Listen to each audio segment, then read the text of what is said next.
స్వామీజీ నమస్తే స్వామీజీ. ఇప్పుడు నేను దృష్టి, మనసు దృష్టి, దేహ దృష్టి, ప్రకృతి దృష్టి, ఇందులో ఏది ముఖ్యం?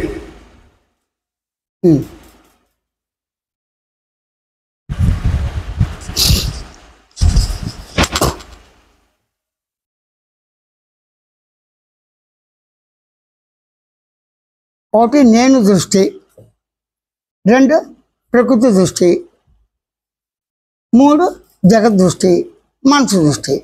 ఎన్నిసార్లు అన్నా కూడా తనే కదా. ఎలాగా? ఎరా నువ్వేం చేస్తున్నావు? డ్రైవింగ్ చేస్తున్నా. ఆ డ్రైవింగ్ చేసేవాడికి ఎంత వయసు ఉంటుంది? 5 సంవత్సరాల, 6 సంవత్సరాల,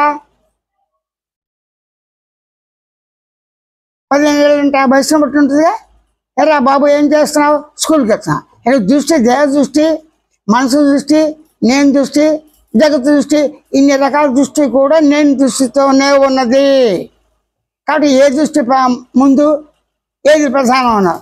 సరే, ప్రకృతి దృష్టి ప్రధానం అన్నావు. దేహం లేకుండా ప్రకృతి ఉందా? మరి ప్రకృతి దేని మీద ఆధారపడింది? దేహం మీద. నీ వరకు నువ్వు దేహం మీద ఆధారపడింది అంటున్నావు, కానీ నీ దేహం చనిపోయిన తర్వాత, భస్మైన తర్వాత, ఇంత ముందు బతుకున్న వాళ్ళకి ఉన్నారు కదా అందరూ. మరి ప్రకృతి ఉంది కదా.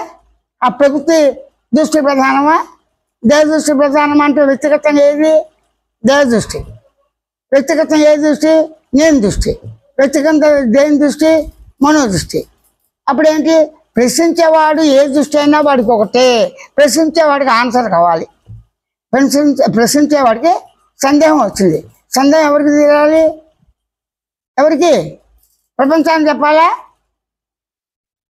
ఆకలి వేసింది నీకు, ప్రకృతికి ఆకలి కలిగిందా?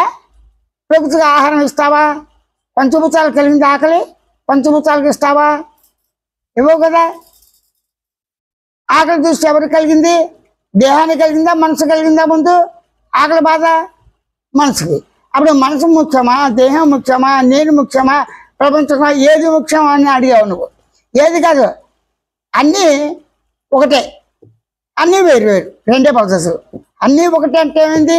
ఉన్నది తానే స్వయంగా ఉన్నాడు. స్వయం ఎలా ఉంది? పరిపూర్ణంగా ఉంది. పరిపూర్ణంగా ఎలా ఉంది? ఉనికితో ఉంది. ఉనికి ఎలాగుంది?